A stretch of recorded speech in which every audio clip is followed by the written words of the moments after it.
Dando continuidade aí às nossas questões, o ERG 2013. Existem dois tipos principais de inibidores da atividade de uma enzima, os competitivos e os não competitivos. Os primeiros são aqueles que concorrem com o substrato pelo centro ativo da enzima.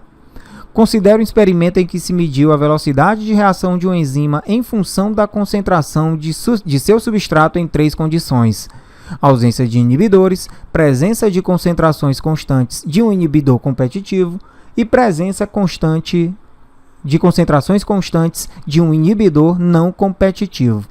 Os resultados estão representados no gráfico abaixo. A curva 1 corresponde ao resultado obtido na ausência de inibidores. Essa curva 1. As curvas que representam a resposta obtida na presença de um inibidor competitivo e na presença de um inibidor não competitivo estão indicadas respectivamente pelos seguintes números. Quais seriam esses números? Então, antes da gente responder a questão, vamos aos comentários. Os inibidores competitivos interferem na velocidade da reação enzimática, mas eles não impedem a reação. Esses inibidores, eles competem com o substrato. Então, as enzimas, elas têm uma atividade... As atividades da enzima, elas vão acontecer, lógico, porque se tem um substrato para elas atuarem. Então, vai se ter uma substância qualquer para que essa enzima ela atue com essa substância fazendo a sua modificação. Certo? Então, a enzima precisa de um substrato. E esses inibidores competitivos, eles vão competir com o substrato pelo centro ativo da enzima, onde vai acontecer a reação, né? No caso da enzima. Se houver muito substrato, a velocidade não irá sofrer alteração. Mesmo se tendo o inibidor competitivo, mas se tiver muito substrato disponível, a velocidade da reação não vai sofrer muita, não vai se ter uma alteração, né, tão evidente. Os inibidores não competitivos não competem com o substrato, mas inibem a ação enzimática alterando a estrutura da enzima e, portanto, reduzem a velocidade da reação enzimática. Então, inibidor competitivo compete com quem? Com o substrato da enzima. E os inibidores não competitivos, eles vão atuar em cima da enzima, alterando sua forma. Na presença de inibidores, é necessário uma quantidade maior de substrato para que uma determinada velocidade seja atingida. Então, independentemente se o inibidor ele é competitivo ou não, é necessário que se tenha uma maior quantidade de substrato para que a enzima ela consiga fazer sua atividade, mesmo, né, na dificuldade, e fazer com que aconteça a reação. Então, observe a curva 1. Eu vou colocar na imagem. Pronto. Observe aqui a curva 1. Ela não tem a ação aí, né, de inibidores na atividade enzimática. Então, a reação ela acontece de forma normal.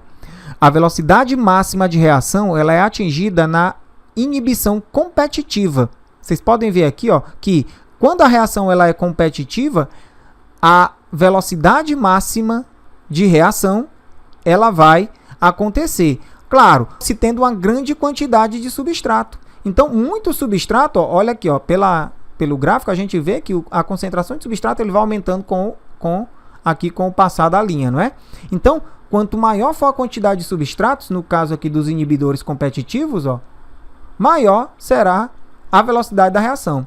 Vai chegar um ponto em que se tem uma grande quantidade de substrato, ó, mas também a reação ela vai acontecer ao máximo, correto? Então, o gráfico 2 representa uma inibição competitiva. Como essa substância ela não vai alterar a forma da enzima, a enzima ela vai utilizar o substrato que tiver, no caso, uma grande quantidade aqui, né? E aí vai fazer com que aconteça um aumento, né? E aí a estabilidade dessa velocidade de reação ela vai acontecer lá no final do gráfico, certo? Muito bem. Então, a velocidade máxima da reação ela é atingida na inibição competitiva. E, neste caso, é necessária uma quantidade muito maior de substrato na reação, o que é indicado na curva 2. Quando a comparamos com a curva 1, por exemplo, podemos ver que a velocidade máxima de reação foi atingida aproximadamente aqui no meio do gráfico. Então veja o seguinte, ó, que aqui olhando para o gráfico, ó, se você olhar o gráfico aqui no início, e projetar essa concentração aqui no gráfico, coloquei errado, mas tudo bem, e projetar aqui no gráfico, você vai ver, ó, que a velocidade ela vai aumentando gradativamente, né? Então, ó, a velocidade ela vai aumentando gradativamente. Vai chegar um ponto aqui no gráfico, mais ou menos aqui no meio dele, né?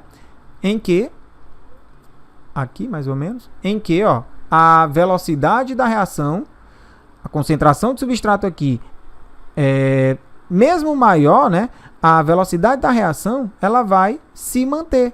Então, se você colocar aqui mais substrato em um ambiente normal, ó, você vai ver que a velocidade de reação ela vai se estabilizar. Então, acontece a estabilização dessa velocidade máxima aqui, ó, mais ou menos nesse ponto. E no caso dos inibidores competitivos, não.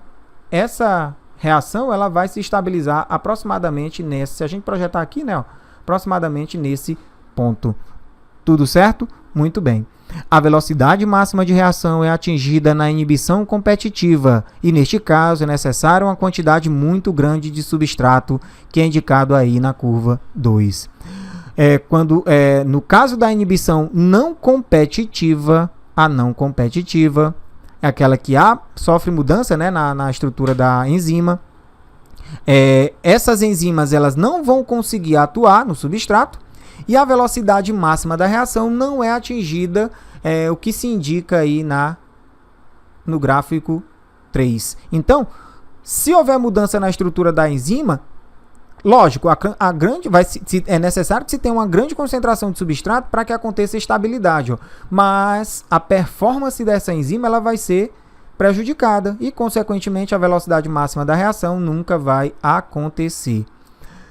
Então, aí, ó, a partir do gráfico 4, da curva 4, a gente pode deduzir o seguinte, que sem substrato, olha, deduzindo aí pelo gráfico, ó, se não houver substrato, ó, cadê a concentração? Certo, tá aqui, bem aqui. Se não houver substrato, bem aqui no início, ó, a velocidade máxima da reação vai acontecer? Isso é impossível. Por quê? Porque a enzima ela utiliza substrato para que haja reação, né?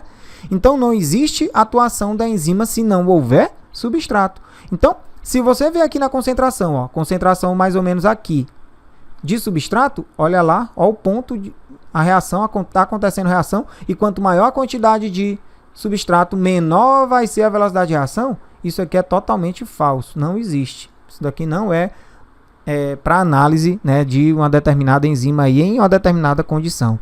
Questão 59. A curva 1 corresponde aos resultados obtidos na ausência de inibidores. As curvas que representam a resposta obtida na presença de um inibidor competitivo e na presença de um não competitivo estão indicadas respectivamente pelos seguintes números. Tá aí, ó, letra B, 2 competitivo e 3 não competitivo. 4 não existe. Certo? Muito bem.